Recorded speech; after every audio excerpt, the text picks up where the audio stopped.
Hello प्यारे बच्चों, कैसे हो आप सभी। आज हम आपके लिए लेके आए हैं चैप्टर नंबर 9 से क्वेश्चन नंबर सेकंड।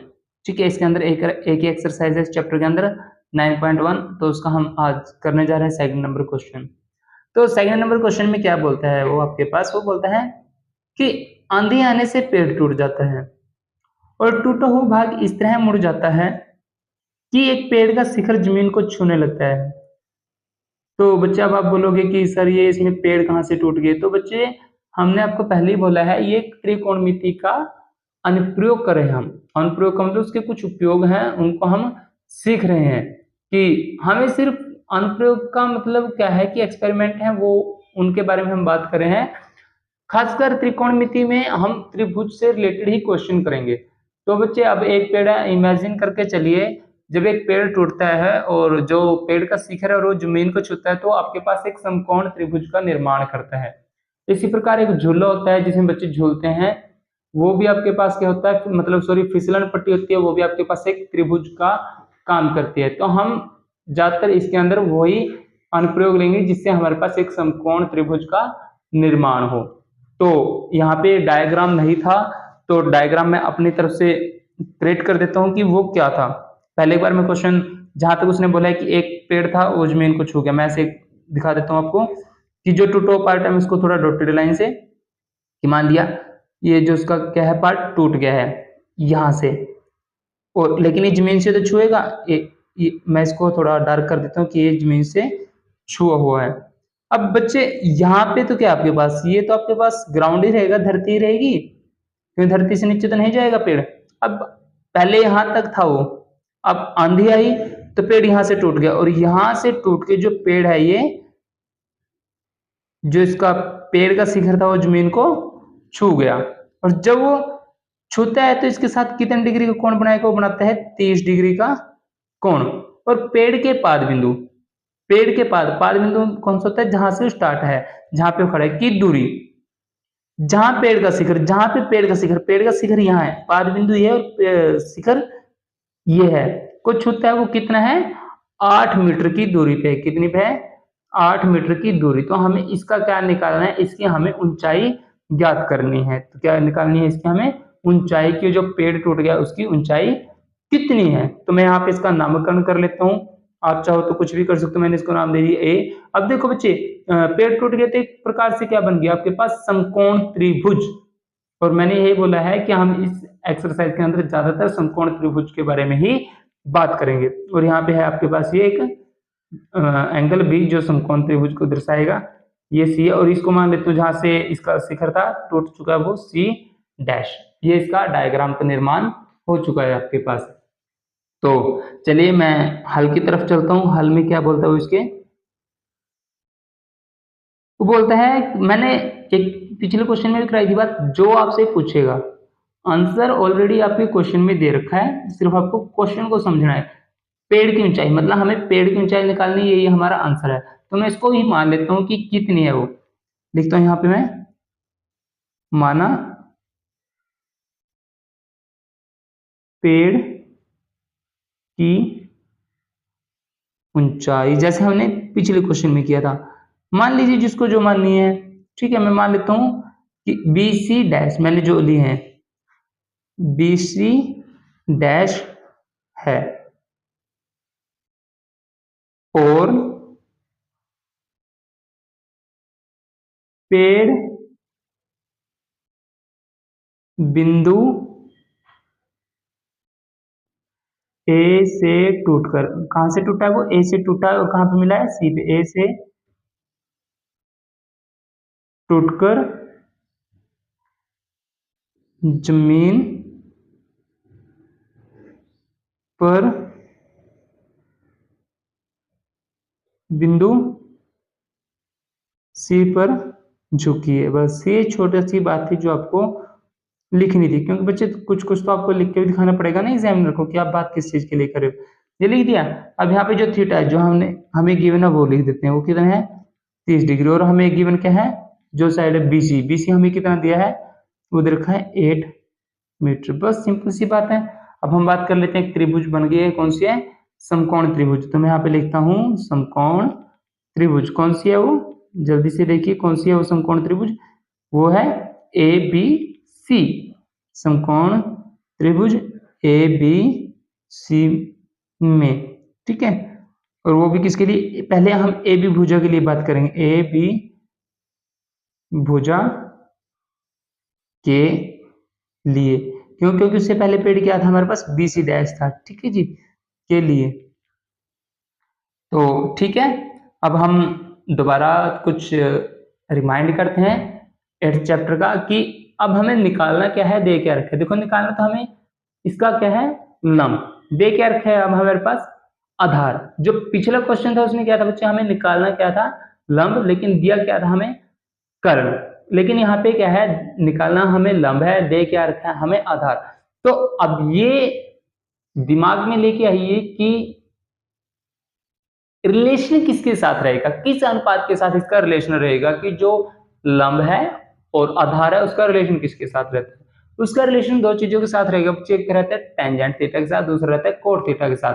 और मैंने पहले क्वेश्चन में आपको बहुत ही अच्छे तरीके से यही बात याद कराई है कि आप दोनों में से किसी का भी यूज कर सकते हो, कोई ट्रेडिशनल नहीं हमें चलना, ना ही किसी के साथ हमें चलने में फायदा होता है, हम अपना मेथड यूज कर सकते हैं। दो अनुपात यहाँ पे यूज में रहेंगे, एक टेंजेंट थीटा, एक कोट थीटा, जो आपको अच्छा लगे वो आप कर सकते हो, नो इशू, और कोई आपको उस क्वेश्चन को गलत नहीं कर सकता। तो पहले मैं यहाँ पे टेंजेंट थीटा का यूज कर लेता हूँ, तो क्योंकि यहाँ पे हमें आधार दे रखा है और लंब निकालना है, तो टेंजेंट थीटा इज करेक्ट। तो लिखता हूँ मैं tangent theta is equal to, जो जो साइड है उसको लिख लीजिए, क्योंकि पहले ऊपर क्या आता है, पंडित बद्री प्रसाद वाले मेथड से P बाई बी, मतलब आएगा आपके पास परपेंडिकुलर, मतलब लंब आपके पास पहले आता है, तो ए बी बटे में बी सी, ए बी बटे में बी सी, लेकिन यहाँ थीटा कितना दे रखा है, 30 डिग्री, तो टेंजेंट 30 डिग्री बराबर ए बी बटे में बी सी। अब आपको टेबल की आवश्यकता पड़ेगी, तो टेबल तो बच्चे आपको याद करनी ही पड़ेगी, चाहे जैसे मर्जी कीजिए, वो तो आपको करनी ही पड़ेगी। तो टेंजेंट 30 डिग्री कितना है आपके पास, होता है 1 बटे वर्गमूल 3 बराबर ए बी आपको नहीं पता, तो ए बी का ए बी और बटे बी सी दे रखा है आपके पास 8, और यहाँ पे हम करेंगे क्रॉस मल्टीप्लीकेशन, तो कितना आएगा, वर्गमूल 3 ए बी बराबर 8, और यहाँ पे जब मैं ए बी की वैल्यू निकालता हूँ, ए बी बराबर 8 बटे में वर्गमूल 3 मीटर, तो यहाँ पे हमारे पास एक अच्छी वैल्यू मिल चुकी है हमें, किस चीज की, ए बी की। ए बी कितना आ गया हमारे पास, 8 वर्गमूल 3 आ चुका है। अभी हमारे पास फाइनल आंसर तो नहीं है बच्चे, तो अब हम इसको कैसे फाइंड आउट करेंगे, तो इसी प्रकार अब हम क्या ले लेते हैं, भुजा AC के लिए भी बात कर लेते हैं, ठीक है, क्योंकि AC का भी हमारे पास यहाँ पे कुछ यूज होगा। वो यूज क्यों होगा, क्योंकि पेड़ टूट चुका है, उसने हमसे पूरी ऊंचाई की बात की है, कि BC से लेके सॉरी BC डैश तक की बात की है, क्योंकि पेड़ तो पूरा है ना, उसकी ऊंचाई निकालनी है, ये तो टूटा हुआ भाग था उसकी निकली है, तो हमें पूरे उसकी ऊंचाई निकालनी है। तो इसी प्रकार मैं यहाँ कर देता हूँ, आगे लिख भी लेता हूँ, इसी प्रकार AC, मतलब जो टूट चुका है इसके लिए AC भुजा के लिए। और हाँ बच्चे, मैं एक बात और, कुछ बच्चों का कमेंट था कि सर इंग्लिश के अंदर भी इसको करा दीजिए, तो ये हमने फैसला लिया है कि हम इसको, इस चैप्टर को इंग्लिश मीडियम के बच्चों के लिए भी करवाएंगे, इसको हम इंग्लिश के अंदर भी कराएंगे। तो जो बच्चे हमसे इंग्लिश के अंदर सीखना चाहते हैं इस चीज को, इंग्लिश लैंग्वेज के अंदर, तो उनको ये चैप्टर आपको इंग्लिश लैंग्वेज के अंदर भी मिलेगा।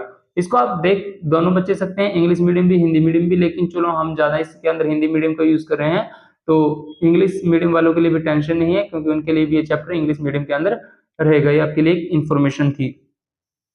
तो यहाँ पे देखिए, अब AC भुजा की बात है, अब AC की है, तो थोड़ा सा हमें दिमाग के घोड़ों को दौड़ाना पड़ेगा। अब AC है, AC क्या आपके पास, कर्ण, क्या है, कर्ण है, लेकिन कर्ण है, लेकिन कर्ण का संबंध किससे रहेगा, अब आपके पास वो भी हमें यहाँ पे देखना पड़ेगा, जो हमें दे रखा है BC। अब कर्ण का और आधार का है तो क्या हो सकता है आपके पास, उसमें अनुपात रहता है आपके पास या तो कोस या फिर सिकेंट, दोनों में से किसी एक का आप यूज कर सकते हो। तो मैं यहाँ पे कोस का यूज करूंगा तो क्या रहेगा, कोस एंगल दोनों के लिए सेम रहेगा, cos 30 degree is equal to BC बटे में AC, क्योंकि आप जो फॉर्मूला दे रखा है पंडित बद्री प्रसाद हर हर बोले वो भी आप देख सकते हो, बेस बटे हाइपोटेनियस, तो BC बटे में AC। और cos 30 डिग्री कितना होता है आपके पास, वो होता है वर्गमूल 3 बटे 2 बराबर BC कितना है वो दे रखा है 8 बटे में AC आपको नहीं पता तो AC आर पार की करेंगे गुना, तो वर्गमूल 3 AC बराबर 8 दूनी 16, AC की वैल्यू निकालेंगे, AC बराबर 16 बटे में वर्गमूल 3 मीटर। तो आपके पास दो इंफॉर्मेटिव वैल्यूज आ चुकी है, AB की आई है 8 बटे वर्गमूल 3 मीटर, तो AC की आई है 16 बाय में या फिर 16 बाय में वर्गमूल 3 मीटर। तो बच्चे जब ये दो वैल्यूज आ चुकी है तो अब हम क्या कर लेते हैं, इन दोनों को जोड़ देते हैं, जिससे हमें क्या मिल जाएगी, पेड़ की ऊंचाई। तो मैं यहाँ पे लिख लेता हूं पेड़ की ऊंचाई, पेड़ की ऊंचाई दोनों को जोड़ देता हूं, क्या रहेगी आपके पास, वो रहती है कौन कौन सी थी, कहां से पेड़ टूटा था और किसके साथ जुड़ा था, वो AB, पहले AB प्लस में AC, बस दो ही थी वैल्यूज आपके पास, तो इनको जोड़ दीजिए, वो रहेगा आपके पास पहले थी 8 बटे वर्गमूल 3 जमा 16 बटे में वर्गमूल 3। तो आई होप आपको अब एलसीएम आता ही होगा, या फिर नहीं आता तो चलो सिखा भी देंगे, कोई बात नहीं, हमने हर वीडियो में सिखाई। जब भी बच्चे वैल्यू नीचे सेम रहती है तो वही आपके पास क्या आ जाता है, एलसीएम आ जाता है, ठीक है ना। तो क्या है सेम यहाँ पे वर्गमूल 3, तो वर्गमूल 3 का वर्गमूल 3 और जो ऊपर है उनको जोड़ दीजिए, जो भी ऊपर है आपके पास अंश के अंदर दो वैल्यू होती है ना, भिन्न के अंदर भी एक अंश और एक हर, तो हर तो वही रहेगा, अंश की जो वैल्यूज है उनको जोड़ दीजिए, 16 और 8 कितने होते हैं आपके पास 24, तो आपके पास क्या आ गया 24 बटे वर्गमूल 3। लेकिन अब नीचे कौन सी वैल्यू है आपके पास, एक वर्गमूल की वैल्यू है, तो उसको हम ऐसे नहीं छोड़ेंगे, उसको भी हम कैलकुलेट करेंगे। तो यहाँ पे लिखता हूं मैं हर का परिमेयकरण करने पर, परिमेयकरण करने पर, परिमेयकरण किसको बोलते हैं कि जो वैल्यूज दे रखी है उसकी सेम उसी के साथ गुना कराने पे, ठीक है, अंश और हर के अंदर। तो दे रखा है 24 बटे में वर्गमूल 3 गुणा में वर्गमूल 3 बटे में वर्गमूल 3, 24 की वर्गमूल 3 के साथ करूंगा तो वही आएगा 24 वर्गमूल 3, लेकिन यहाँ पे सेम है वर्गमूल और वर्गमूल एक कैंसिल हो जाते हैं तो क्या आएगा 3, और जब मैं इसको कट करता हूँ तो 8 3 कितना होता है 24, का आंसर आ गया आपके पास 8 वर्गमूल 3 मीटर, यही आपका फाइनल आंसर है। अब मैं आपके पास एक अच्छी सी सुंदर सी लाइन लिखता हूँ ताकि एग्जामिनर को चेक करने के अंदर कोई भी मुश्किल ना आए, तो क्या रहेगा, अतः पेड़ की ऊंचाई, पेड़ की ऊंचाई कितनी आ गई है बच्चे आपके पास, जल्दी जल्दी, वो आ गई है 8 वर्गमूल 3 मीटर, यही आपको निकालनी थी। आई होप आपको ये क्वेश्चन भी बहुत अच्छे तरीके से समझ में आ गया होगा। अगर वीडियो अच्छी लगी है तो वीडियो को लाइक कमेंट और शेयर करना तो ना ही भूलें अपने दोस्तों के संग, और अगर आप अभी नए आए हो चैनल पे तो चैनल को सब्सक्राइब करना भी ना भूलें। मिलते हैं नेक्स्ट क्वेश्चन में, तब तक के लिए थैंक यू।